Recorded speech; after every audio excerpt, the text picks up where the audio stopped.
Welcome to Coming Clean, the podcast dedicated to common sense environmental dialogue, environmental optimism, and real environmental solutions. This show is proudly powered by Ørsted. Welcome back to Coming Clean with your host, Benji Backer. I have one of my favorite people that I've gotten to know over the course of working with ACC and working in the environmental movement on the show today. One of the most storied, if not the most storied mountaineer and rock climber in the world, who's ascended some of the toughest peaks and lived a life that truly no one else could live, but that's what makes Conrad Ankler, Conrad Ankler. And I'm just so proud to have you on the show, Conrad. Welcome, and can't wait to dive in. Yeah, thanks, Benji, for the invitation, and thanks all listeners for tuning in. Well, I think back to our time, kind of the first time that we met was on in this documentary that I don't think it's come out yet, but it was an opportunity for people of all different backgrounds and walks of life to go on a backpacking trip with each other in one of the more unexplored mountain ranges of the United States.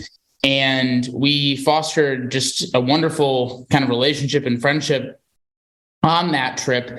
And I think it kind of is a microcosm of your activism in this space. You've done a lot of work, obviously being in the mountains and enjoying that as your, kind of hobby and passion. And eventually, your entire, life's work has put, historic achievements into the mountains, but you've also done a lot in terms of your activism for protecting the mountains. And I want you to kind of go into, a lot of people know of you because of the achievements that you've had of ascending some of the greatest peaks in the world, but you've also had an incredible amount of achievements in your activism to protect those peaks. And I want you to share with the listeners as to why that is such a passion for you, and that it's not just about being in nature, it's about protecting it through your voice as well. Yeah, thanks. So I go back to all things important, bazooka bubblegum. And they used to have little cartoons in wax paper that would have these little miniature bricks of bubblegum. And one of the cartoons was How Do Mountains Hear? And it was mountaineers. And a simple pun. So in a sense, we are the ears and the eyes of the mountains. We don't, we take what we see there and we share it with other people. So mountains being inanimate, they have no voice. And so what we've seen, the effects of the mountains changing over the last 200 years, it's the responsibility came to me to elevate that voice, and also for the animals and the other sentient beings that are in these spaces that don't have a way to communicate with humans. Right.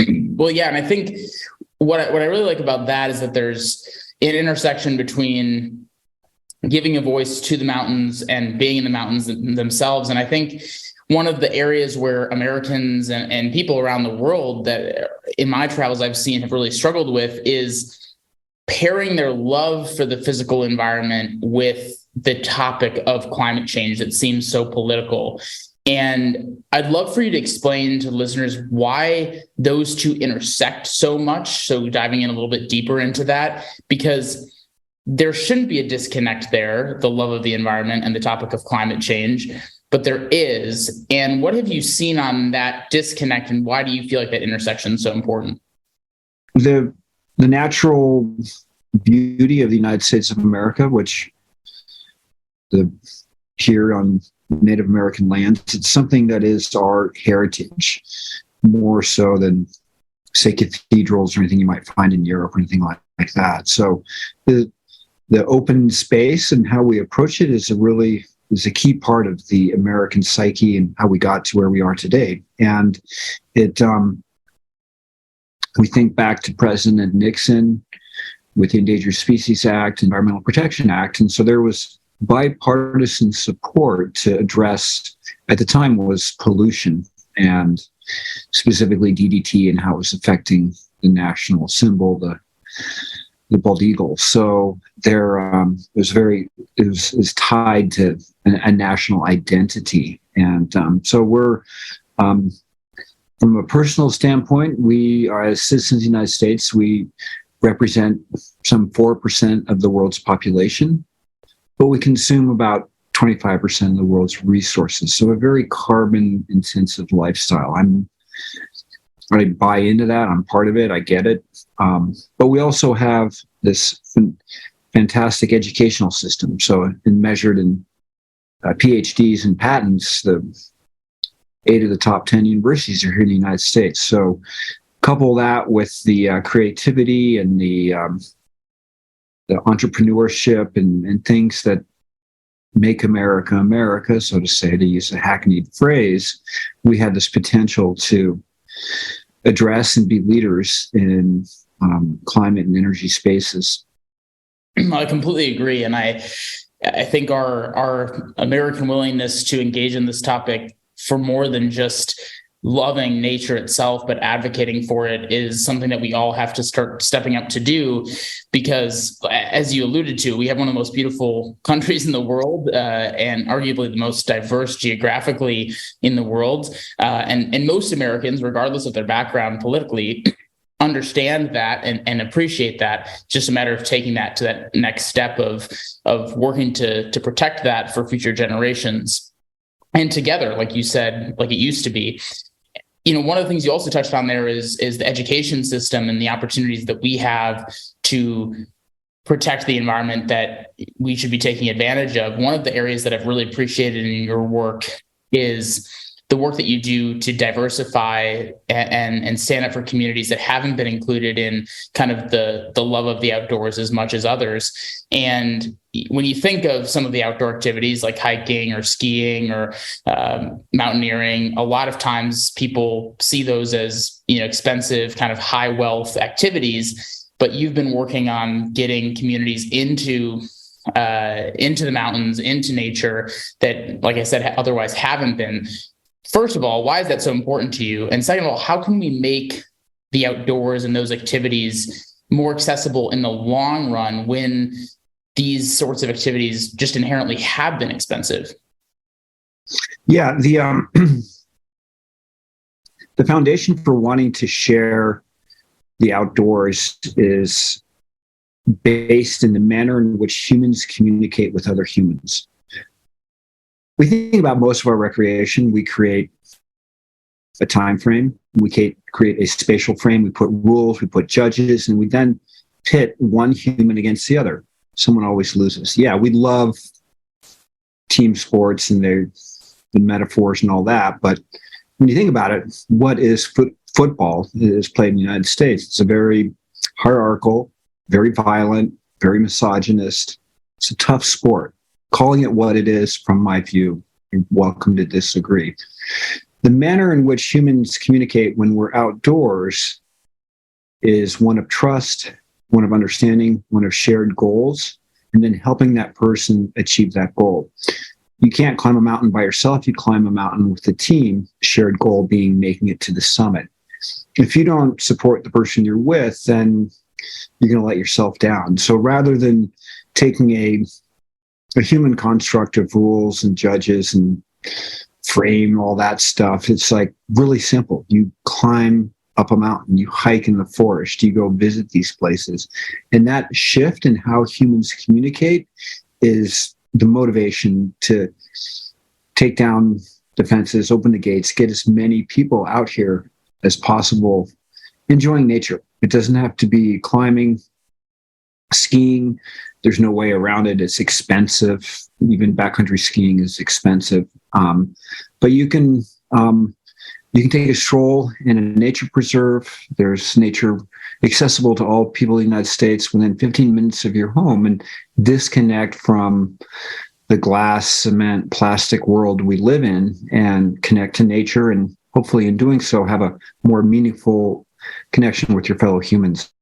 Yeah, I think it's a great point. Getting out of kind of our glass, cement, plastic world, that also goes to something that I think about, which is kind of this go, go, go mentality of society today and kind of how increasingly high paced our world is. Do you feel like that increasingly high paced society, the go, go, go mentality, the kind of have everything at your fingertips all the time, whenever you want it, wherever you want it. Do you feel like that has an opportunity or has detracted from our protection of the environment, or is that something that worries you in how we move forward, especially since we don't seem to be slowing down anytime soon? Yeah, that's a great observation. That progress and furious, like go, go, go is part of the American psyche. As an individual, we have to choose to limit the amount of interaction that, I mean, yeah, this little 4-inch device is a great tool, but at the same time, it's algorithms, which are mathematically based opinions and biases that are baked into them, lead us down to less of an open view of and less understanding. I mean, yeah, 2007, we're like, hey, this is great. I connected with my high school friend and they're into crochet, and it's like this lovey-dovey. And then we saw how terribly bad it was going when it's there needs to be some degree of regulation. So at this point here in January of 23, I'm trying to navigate the world without the metaverse between Facebook and Instagram, and then I gave up on Twitter. I mean, it just it devolved, and time's too precious. I'd rather do sit-ups and crunches in my basement than look at the dribble that gets served up to me there. So the future is, we don't know where it is, but we're kind of understanding what this social media universe that we've created and how entertainment is on demand and as you want. It's not, when I was a kid, if I wanted to watch the Brady Bunch, it was on Thursday at 7 p.m. And hell, I had to watch it so I could talk to the other kids at the school, the playground, about what happened. Now it's like, oh, I'm going to watch stream Yellowstone when I want it, binge watch it, and watch multiple people get violently killed. I mean, and yeah, it's just, call me a Luddite or anything like that, but. Well, I think that's going to resonate with a lot of people, though, because there's this disdain of social media and the disconnect that it has from each other, from nature, from that everyone knows is the case. But the problem that I hear all the time, and this is something that I'm guilty of as well, is that we're all aware of it, yet we still embrace it and still engage with it because it is fairly addicting. It's addicting to go to Instagram. It's addicting to go to Twitter. And even if you dislike absolutely every single thing that you see on your Twitter feed, that actually might make you more likely to look at it because it fuels your brain with rage or anger or, at the very least, engagement and entertainment. And to your point, that has spilled over to everything from TV and movies to other apps that have come up over the last few years. And that ability to disconnect from that craziness, to me, is one of the greatest answers into protecting the environment, because when you do disconnect, it allows you to remember how important nature is. If you're looking at your phone and you're driving through the mountains, which so many people do when they go to the national parks or they go to the outdoors, it's all about kind of the social media game. If you actually weren't looking at your phone and kind of looking around and enjoying everything that you were doing, it'd be far more obvious that that's important to protect. But if you're distracted and kind of on this go, go, go mentality, whether that's for social media or you're working or whatever it is that you're distracting yourself with, it's harder to remember how important that protection is. So I feel like that's one of the greatest answers that lies within how we move forward on the environment. And on top of that, before we kind of dive into the politics of all this and everything that we can do to help kind of mitigate some of these issues, one of the last questions that I want to ask on this topic is, how do you feel like the social media division has made the political division on this issue worse? Do you feel like it has? And if so, what have you kind of seen in that vein? Yeah. I mean, it's people, they'll start out with a comment and then they'll echo about with them. I'll use Twitter as an example. I had followed my elected officials. I like to follow energy. I like to follow space exploration, a few things like that. And it was sort of neat. But then because the makeup of our 4 elected officials in the state of Montana, and they don't, excepting one, they really don't communicate. They don't hold town halls. There's no, what they're doing is past tense, and we hear it from on Twitter. And but then I was like, I want to know what my elected officials are doing, but I don't want to know what Jim Jordan is doing. I don't want to know. I mean, it just changed what I was getting, the information that I was getting, and that it because I followed X, Y, and Z, I would get A, B, and C in terms of moderated, algorithmically driven content with that. So it's very difficult to see how are we going to change this. And you're right, though. And I think one of the problems is that you've got the Jim Jordans and the AOCs of the world that are always on our feeds, and the people who want to think, and I'm not saying both of them don't want to think concretely ever, but there's this unwillingness to prop up and pay attention to some of the more thoughtful voices in the elected official world, in the news world, in the science world. If you're talking in a way that's kind of common sense, right of center, left of center, or in the middle, it doesn't really matter. It doesn't spread. And what does spread is this, climate change is going to kill us all tomorrow, or climate change is all a hoax. And those are the types of things that show up on our feeds. And it's really made this issue and so many others so much harder to tackle.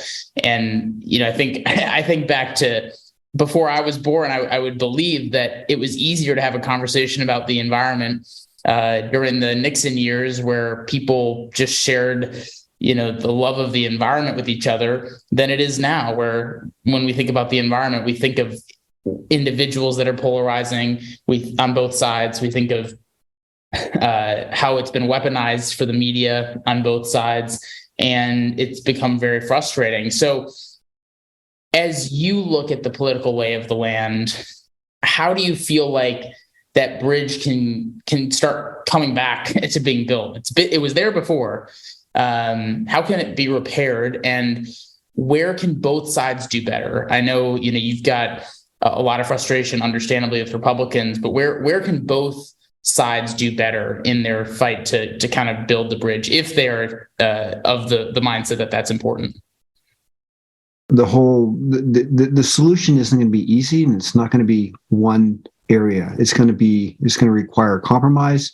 It's going to require innovation. It's going to require investment. It's going to require market externalities. Otherwise, a price on carbon, and looking at what the real cost of our actions and activities are. And but yeah, the foundation to that would be, rather than owning the other party, which is, I don't know where that came from.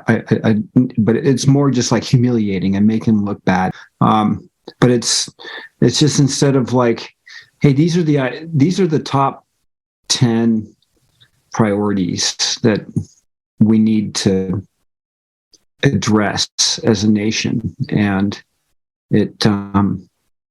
and how can we work together to get them? And I'm less optimistic than I was a year ago or 2 years ago when I spoke with you, Benji. We've gone from looking at common sense things, how we can address the environment and energy equality for people, and the benefit that energy has that uplifts people out of poverty and all of that, to where it's moral issues that are based on someone's belief and conviction that and those are taking up more of our bandwidth than, say, how are we going to address energy security? How are we going to transition coal plants into the next future? How is liquefied natural gas moving around markets? How do we keep energy production stable without inviting in autocrats and despots that are using that money to hold on to power and subjugate their citizens? So it's very complex, but one of the biggest issues with that is your point about how the minority on both sides that is loud and the most divisive has the loudest microphone, and you've got the American society that is looking at the news and looking at social media and seeing that day in and day out, and it's made it really hard for organizations like ours and others to solve climate. I think your frustration that it potentially is harder than it was a year or two ago is something that I share.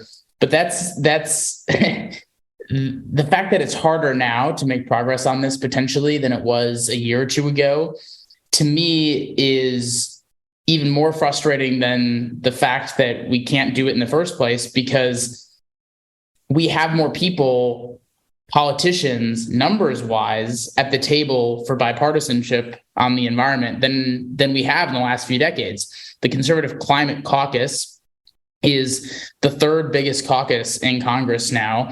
It's almost 100 Republicans that want to do something about climate. Obviously, Democrats have wanted to do it for the past couple of decades. You have that many people at the table now, and it's, to your point, potentially less likely to do something. The only thing that's more important than the money in politics and the stakeholders externally is the votes, and you can't win without them. And of course, the money can dictate votes, but if we're all aware enough and engaged enough, it can help kind of mitigate some of those impacts from those that are trying to just kind of save themselves instead of work for the people. So kind of on a more hopeful note, though, I know that there's a lot of frustration, understandably, on your end, but from a more hopeful note, from what you're saying from the outdoor industry, and I know you work with a lot of brands and a lot of organizations, where do you feel like the outdoor industry and outdoor companies can play a role in climate advocacy, and what are some of the things you're excited about in that space? Yeah, and thank you, Benji, for your organization, the Conservative Climate Coalition, to bring 100 elected representatives to the table on that. I really appreciate that, and that work does not go unnoticed. And appreciate that too. Yeah, and so very, very, very thankful for that, and to get more. I mean, we see, say, in a place like Alabama that just had these unseasonal tornadoes that you can't say directly, oh, it's like atmospheric CO2, it's up to 430 or something. There's a scientific corollary to it, but the increase in temperature of the Gulf of Mexico, then things add up to it. So we're going to have more severe storms, more events like which is currently taking place in California, where they've been dry for 8 years and now they're too wet and trees are toppling over because the ground has turned into a milkshake. I mean, we see these. We had the cold snap that came through Montana in the second week in December, and it dropped down to almost record-breaking cold temperatures, and then it was warm again. And so these temperature anomalies are they're signals and they're wavelengths that are amplified by climate change, and they affect all communities. It's not a red state or a blue state type thing. And that if there is this understanding that it is immediate, and that by working together and harnessing the ingenuity and the creativity, the entrepreneurship, the can-do, the stuff that made the greatest generation 70 years ago, 80 years ago, is now where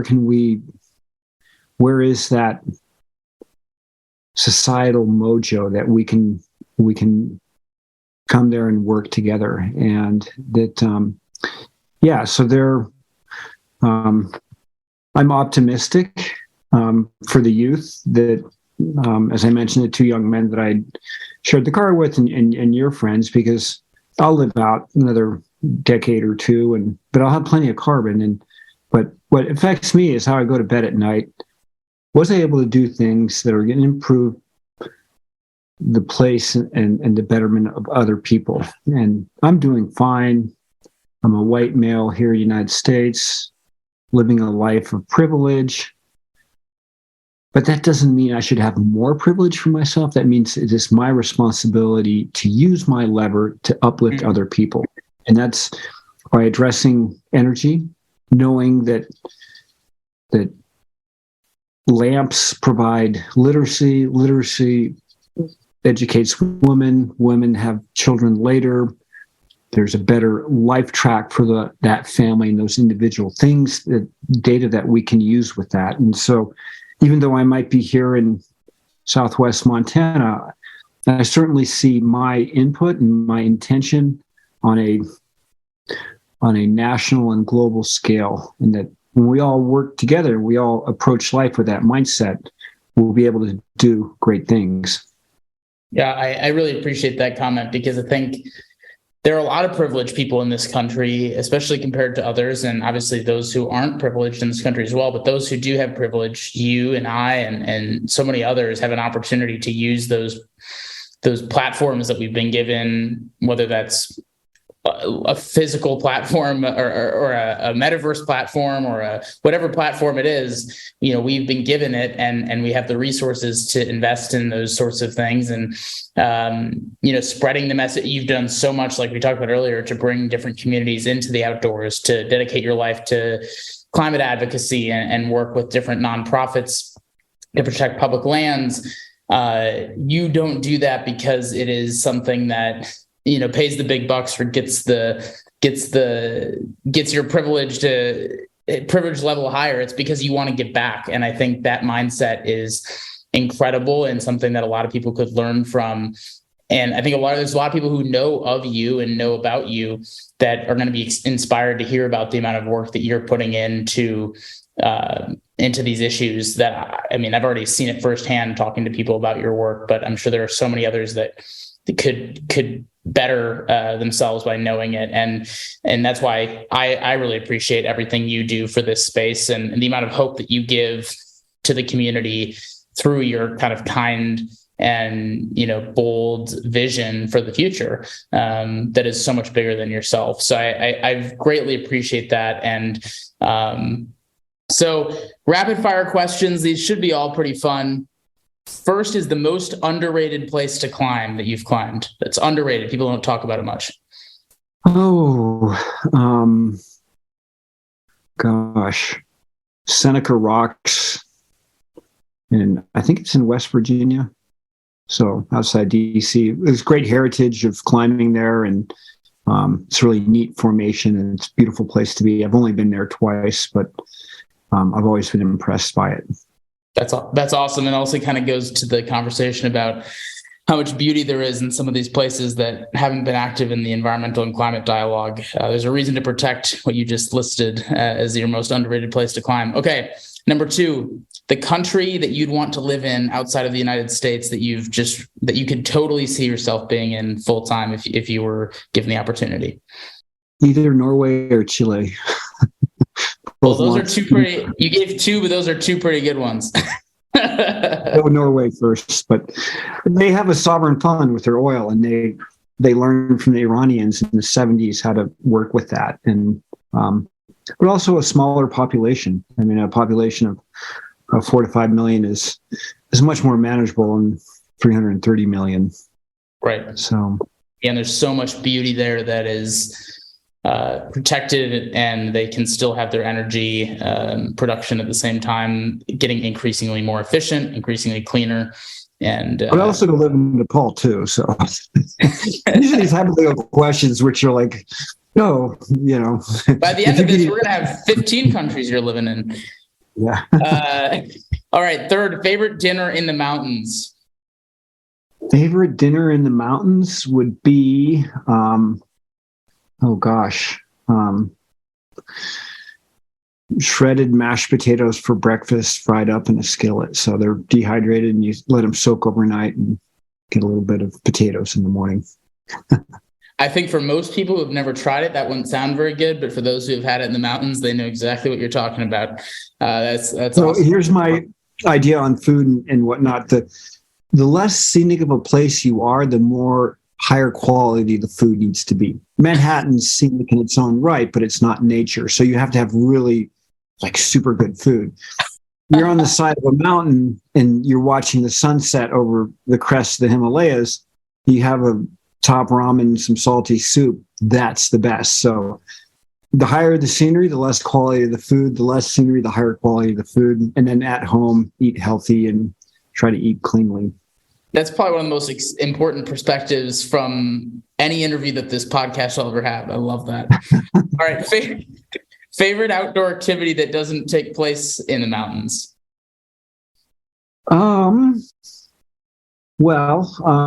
Is walking and enjoying nature. I mean, it's not in the mountains, but it's still within that sort of.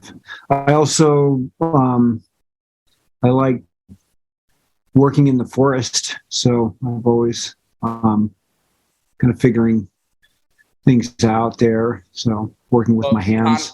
Conrad and I remember when we were building a campfire in the mountains, you were chopping up the wood yourself, and that makes sense why that would be part of the answer. That was so much fun, and makes sense that being in the forest or just taking a stroll in nature would be the answer to that. Okay, and then the last one is your favorite American city east of the Mississippi River. Oh, east of the Mississippi River.